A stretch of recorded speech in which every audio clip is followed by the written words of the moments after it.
Going back to China. Yeah, I'd like to go ahead and make an addendum on last week's thought-provoking. Excuse me.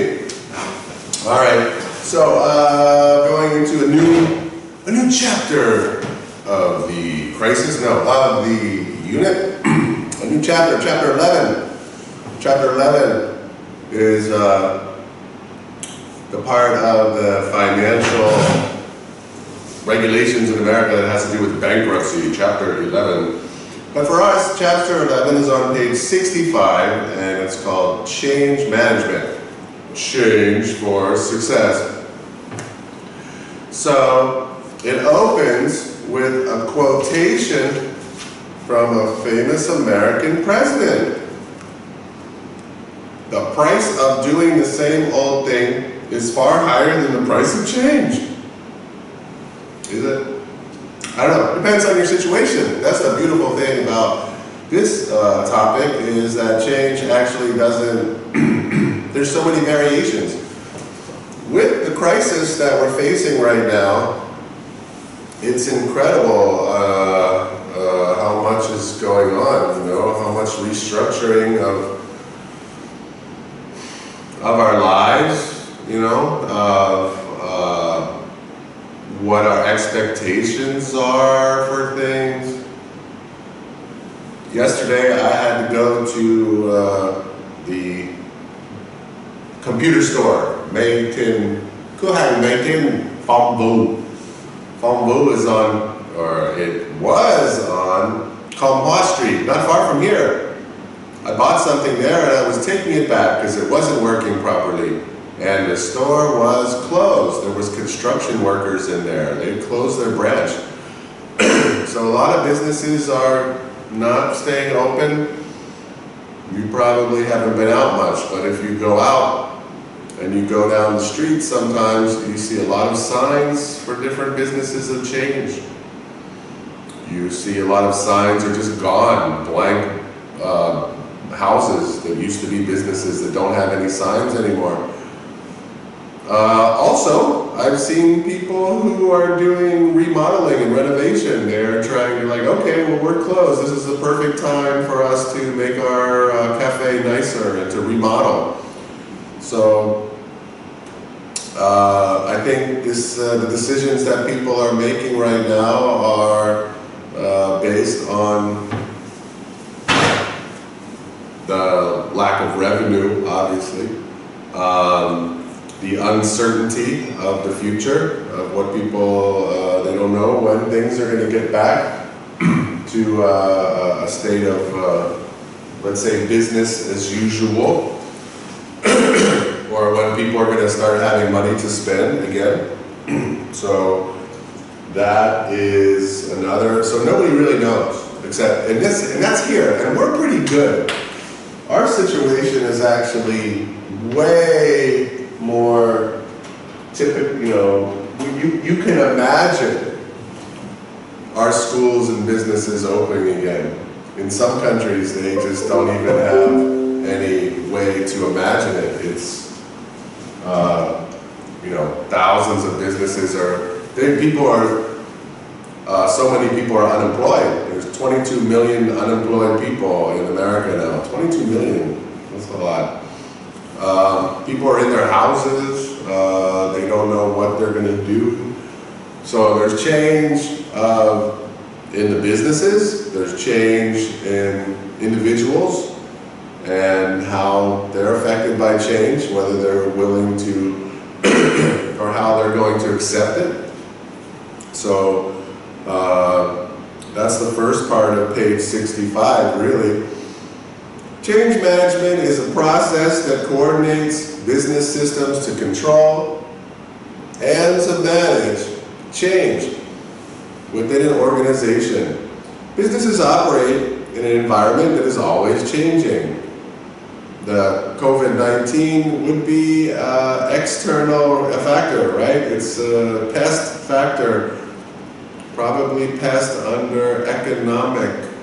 They usually put weather and natural disasters under economic for some reason.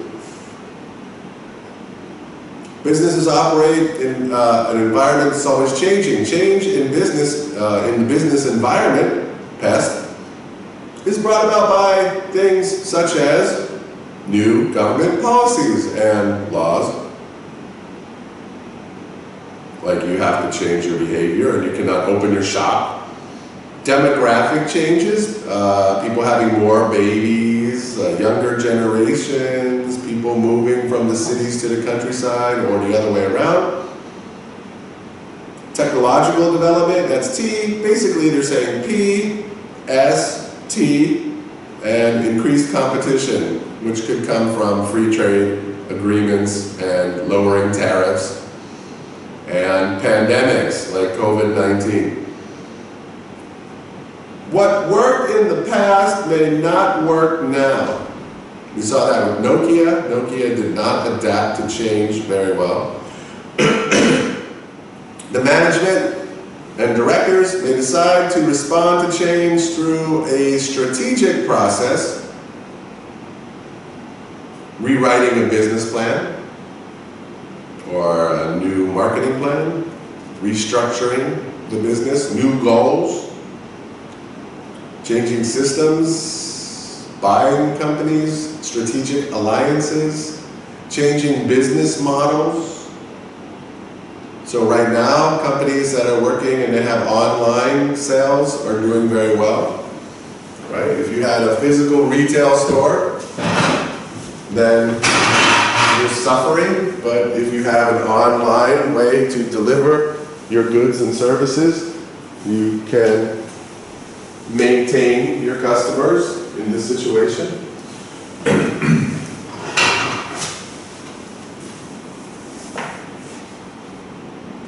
And as I said, there's two kinds of change. There's the business and the people.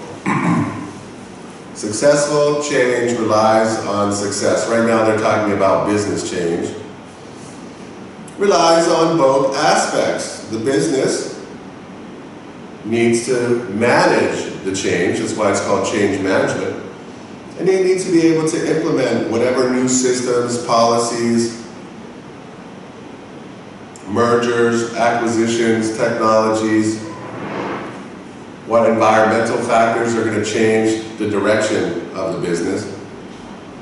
And then there's the people. The people are going to, well, if you want to, you have to manage the change of the people too. For example, I think I gave one example last week. If there's a company that merges or acquires another company and they have two different kinds of business cultures, or they have employees who do the same job, like marketing department, then you can see that everybody in those departments is going to be very nervous about whether or not they're going to be the ones that stay or the ones that are let go in their position. So the employees can feel the change. So there's no way that, you know, they're not going to talk to each other. If you don't communicate to them, they're going to communicate to each other. So in our book it says all employees must understand the reason why the business must change and the purpose of the change process. If you merge with another company, there's no real explaining away what's happening. You're trying to probably have horizontal integration and get more market share, but you're also expecting them to try to cut costs. You would expect that. So communicating about the change doesn't necessarily make everybody happy just because you told them that half of you are going to be let go.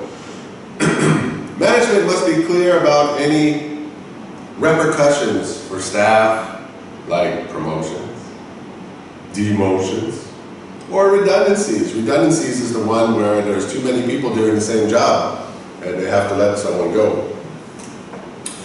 And what the role and the expectations for the staff will be in the change process. The change will mostly, or has a better better chance to succeed if employees are supportive and motivated to change. As teachers at SIC, recently, we get updates here and there about what the status is going to be for our assessments from Australia. We get updates from the Board of Education about what our status is in terms of when we can have classes or have students come into school again. We get other messages from other management talking about what we have to do and our expectations and requirements for the upcoming months when we try to make up all of our assessments. It's very difficult for us right now. We don't really have any solid ground to work with as teachers. We got together and had a meeting together and said, I don't know, here's the possible situations that we might face. Situation A, B, or C. And you know, you have to prepare for all, you have to expect at some point that you're going to get, hit by another change that you don't expect.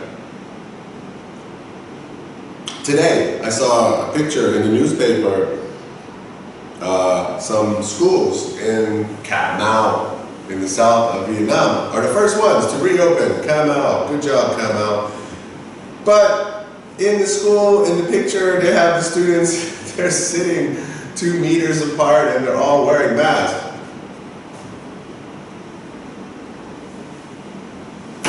That's going to be a change.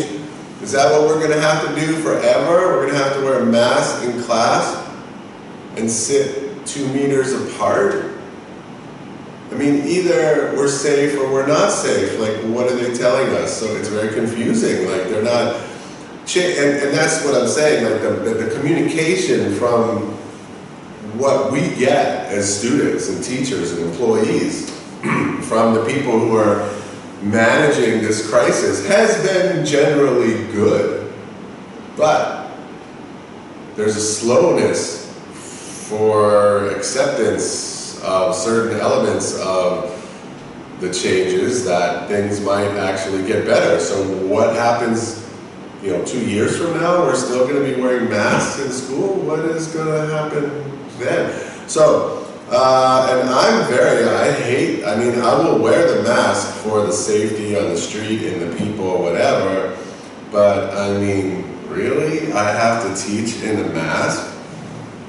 I don't even, I can barely speak in the mask. How am I going to teach in the mask? I don't understand. So, but that's a change, and so I have to mentally prepare myself for that consequence when we reopen. I mean, I'd have to say, I would be more surprised if they didn't make us wear masks than if they did. I do not understand how a bunch of students in an environment are going to be able to maintain 2 meters distance. I don't see that happening. I think it's impossible. So that part, what are we going to do? The teachers and the supervisors are supposed to figure out how to walk around the school and keep students 2 meters apart? How? So all of these unknown factors are going to affect the people, whether it's in any kind of planning, whether it's a business organization, an educational environment, a pandemic, it doesn't matter. So the change, we all saw those stories that, and people were resistant to wearing a mask. People were resistant to change their behaviors. It took some pushing, and in Vietnam we did very well. But in some countries it's very hard to get people to change and to adapt to certain kinds of new rules or situations. Maybe you saw the videos in India where they were running around and beating people on the street with the rubber hoses to make them go inside their houses. Those people were very resistant to follow the rules, the new changes. Changes can take many forms in business, however, and must be managed if they are going to have an impact, positive impact. or if they're going to have an impact, yeah, of course they're going to have an impact. So, launching new products and new services, what we've been talking about pretty much the entire year so far. International expansion, obviously.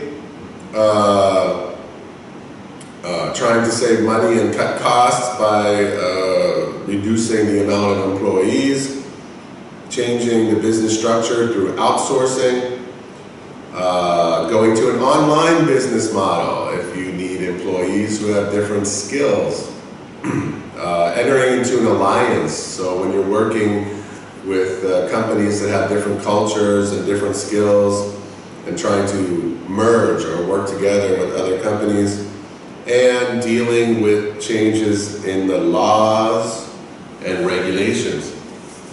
That's a good list. You can imagine it. Some of it's internal, so that would be the thing I would emphasize first, is that some of it's internal and some of it is external. New products and services is internal. Sacking people to cut costs is internal, outsourcing is internal, starting an online business as a response to technology perhaps. Strategic alliances is, for the most part, dictated by the economics of the situation. And new products and services can be because of S, because of social trends. Significant changes in laws and regulations, obviously P, and international expansion is usually for some kind of economic reason, or maybe a technological development that allows for expansion abroad. Next page has two more examples. A move into franchising, it's very specific. That's just another strategic alliance. I don't know how much change management I need to do to manage franchising. I think I could adapt fairly easily to that. Buying and selling businesses is similar to acquisitions, or also under our strategic. So if we look at strategic alliances here as a some kind of oh my God, this word is killing me. It's 2 times in 1 week. We have each department, right? The departments are going to have like a strategic alliance with the departments, or accounting department, research and development, outsourcing of something, or a joint venture. That would be the strategic alliance, compared to buying and selling businesses, which is mergers and acquisitions. These changes, page 66, have an impact on everything that the business does, and involves changes to procedures, policies, the job descriptions that the staff have, perhaps implementation of new technology and equipment, and possibly the location of where people work, which could be very disruptive. Some of the factors we're talking about here that are going to influence the success of a change. I'm going to stop there for a minute, and I'm going to go to our friend here at Tutor to You. You know this guy. He's got some pretty decent videos. This one's just, okay, so it starts with the overview of external and internal factors that are going to influence possible or create change. Hi, in this topic briefing, we're going to take a look at the concept of change management. Now, there's only one thing certain in business, and that's change. And you don't have to take my word for that. You can also use, if you wish, a quote from a well-known Greek philosopher. Now, he said in life the only thing that is constant is change, and that's certainly the case in business. But the challenge for business managers in terms of how to respond to change and how to manage it, is that increasingly they're grappling with constant change in lots of different parts of the external environment. So change management is the way in which that business responds to the environment in which you operate. Can use that as kind of a definition. Let me see if I can make this work better for our screen.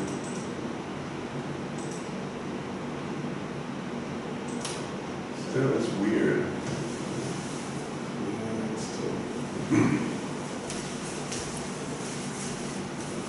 All right, well, we'll survive this one. I'll also upload the video.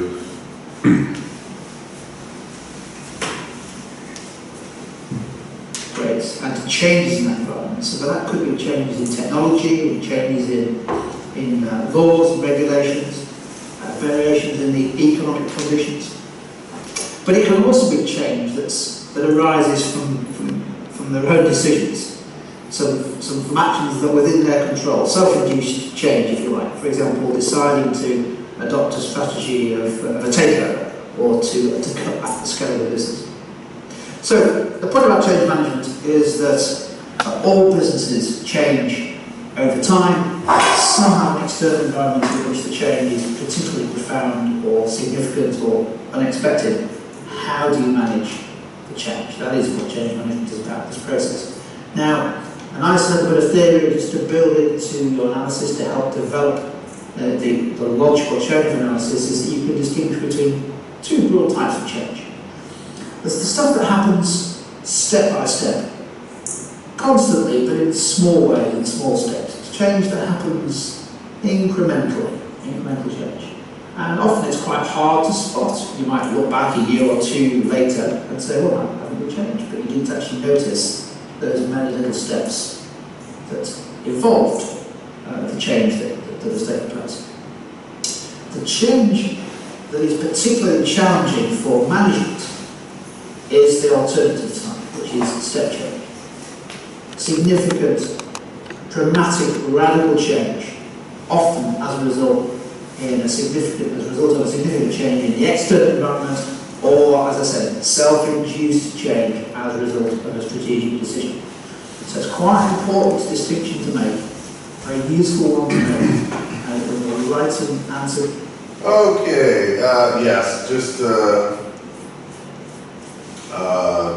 yeah, his point there was kind of necessary.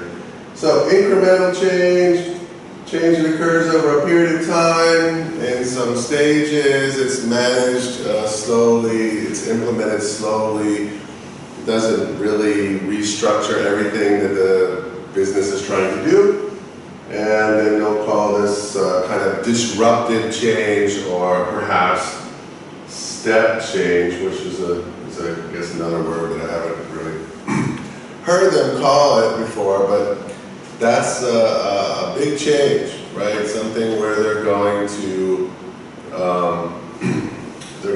make a big change at one time, like restructuring the whole company, or mergers, especially. As a result of a significant change in the external environment, or, as I said, self-induced change as a result of a strategic decision. So it's quite an important distinction to make, a very useful one to make. And when we're writing answers and responses that are about either the importance of change or whether change is required or successful, is to make this distinction between incremental change, lots of small little changes, almost imperceptible, and step change, this dramatic, radical, often high-risk change in the business. Now, there are lots of examples out there. We're going to come back to a few of these at the end of what we mean by step change. Some of these are in response to the external environment. Some of them are in response to something that happens internally. Change in management, change in leadership.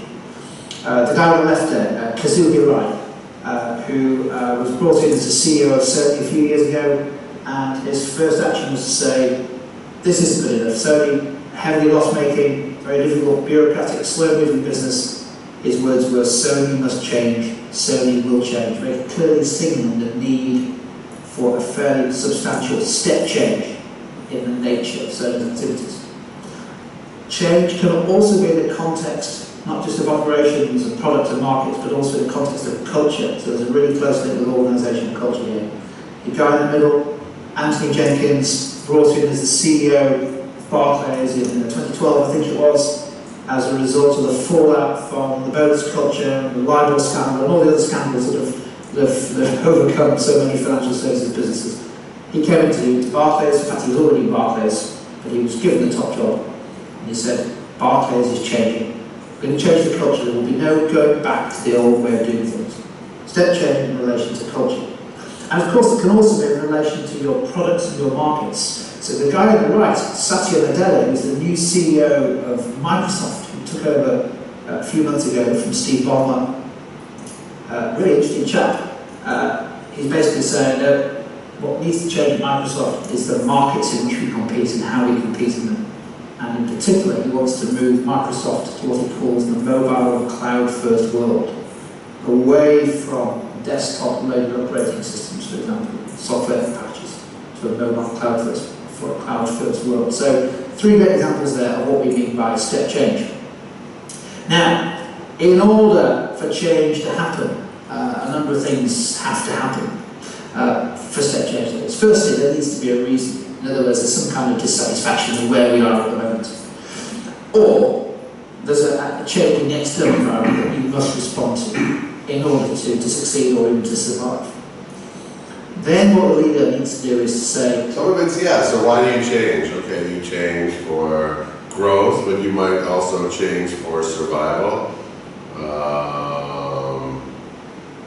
And again, you're going to either have to decide whether the change is going to be a smaller, more measured change, or whether you need to make a big response to the market. So that could be as a result of similar. You could put that in a question that would talk about innovation, right? We had 2 kinds of innovation too. We had incremental innovation and disruptive innovation. So if there is a situation where, companies are competing and they're just trying to slowly get competitive advantage or maintain their small competitive advantages, then they might be making incremental changes as well. But if the whole market is turned upside down by new technology, then they might have to adapt and make a disruptive change as well. So the innovation can influence the change. Change is the result of a dissatisfaction with present strategies or position. I think the opposite of that is being too confident. Hubris, there's that word again, H-U-B-R-I-S, hubris, which means that you are overconfident because of past success. Maybe there's a need to develop a vision for the future, a change in management, wants to change direction, so first, something's wrong, then you need to have a vision for what can be better, then you need a strategy. So if you're going to highlight this, you would highlight the verb, dissatisfaction, vision, strategy, and then understand that you have to basically overcome resistance to this change that's going to happen. This can be better. We need a different approach. There is a better alternative. You have to paint the vision for those who you want to take along with the change. That's not enough. What you then need to do is to develop the detailed strategy for how you are going to implement that step change. And finally, be ready for the fact that with any kind of step change project or process, there will be inevitably resistance of some form or other. The question is what kind of resistance it is, how powerful is it, and can it be overcome? Now, when we come to think about whether change can be successful or not, and the nature of the forces pushing for it and resisting change, there's a terrific model which you can very usefully use in your answers and essays, which is a model called Lewin's force-field analysis. There he is. There's Kurt Lewin. He was the guy who looked at this and considered the forces that are Lewin, he's German, so some people would say his name is Lewin. Lewin, it has 2 dots on the top of the E. We're going to talk about this guy later, not right now. Right now we're just trying to think about change and why it happens and what's behind it, and not get too detailed into how to manage the change yet. We just want to think about the general, what's driving the change. So that's the first thing today, and I'm going to finish this video in about a few minutes. But I do want to get through page 66. So, it's critical success factors about the change. Again, we're talking about managing change. It's going to get kind of repetitive, unfortunately, in the book. So I'm not going to read that blacklist right now, but I will do part of this page. Now I'm on paragraph 3. Businesses are not stagnant, they are dynamic, and change is always occurring in them. In order to have continuous improvement, which we'll look at more when we talk about Kaizen strategy, the Japanese Kaizen, continuous improvement, that would be incremental change. A business will have to monitor and modify its operations. The business environment is also dynamic, and to keep up with the changes, a business will have to adapt its mode of operation. Not all stakeholders will be happy with the change. So we already talked about, or I talked about, the employees will be uneasy. Will they always resist? They don't have to resist, but there's definitely, let's say, uncertainty for the employees. So their first maybe reaction is like, really? And then after that, they might be able to understand better what is the plan. Now, the other stakeholders are shareholders, right? Shareholders are going to be concerned. Oh, you're going to buy and acquire, you're going to have an acquisition of this other company. How is that going to affect the share price? Is it going to go up or down? How much money are we spending? Is it going to be a profit? When is it going to be a profit? Is it going to take a year, 5 years? So the stakeholders can be shareholders and employees, maybe even suppliers. Are going to wonder what's their future with the company if their company changes direction. Not all stakeholders will be happy with change for various reasons and may resist any attempt to modify processes and procedures. Some changes in the business environment include the introduction, all right, they're just giving some general examples here. I'll talk about them for a second. A carbon tax. Okay, that would mean that a company needs to have production processes that produce less carbon. They'll be expected to lower their carbon emissions. It can be very expensive to buy that new equipment. In the long run, it could be less expensive in terms of pollution, taxation from the government, and it'll pay off. But this year, or when you implement the change, it can be quite expensive. The rise of video conferencing. We're going to find out after this COVID-19 how many people are going to choose to work at home in the future. Maybe many, I predict many more people are going to work from home and not go into the office. Changes in work, health and safety laws in the workplace. Of course, you have to pay, okay, so after COVID-19, workplaces, and if they're going to make us wear masks, then they're going to have masks for all of us, right? I mean, they can't expect us all to have our own mask, for example. Are we going to have to change the structure of the rooms in the classrooms to be 2 meters apart? Are our classrooms too small? What if you have 50 kids in a classroom and you have 8 rows? Let's think about this. I'll make it easier math. Let's say you have, I've seen Vietnamese schools with 60 kids in the classroom, and let's say you have to be 2 meters apart. Let's say in the best case scenario, or no, 40, let's say 40. 40, you would have to have maybe 8 students across.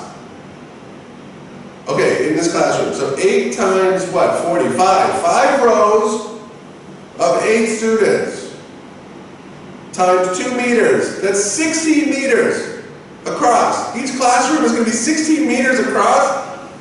And then even then, because it's 5 rows, it's going to have to be 10 meters in the other direction. You're going to have classrooms that are 10 by 16 meters for 40 students? We don't have enough real estate for that. So again, that's a question of what they're going to have in the work health and safety laws for our schools when they try to reopen. It was cute to see the picture of social distancing in the classroom, but they didn't show a big class, they showed a small class.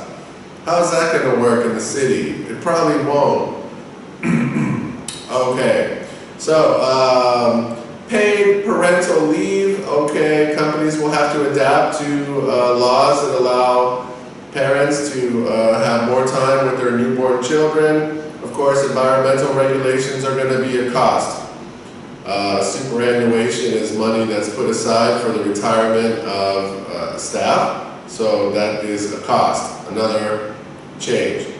Employees may resist change because they feel they may lose career I'm going to talk about resistance to change next lesson. I'm not going to do that and repeat the same thing. Owners may resist change because they may have concerns about the costs involved of the change, such as purchase of new equipment and perhaps redundancy payments made to staff who will lose their jobs. These costs will reduce their return on investment and their share price.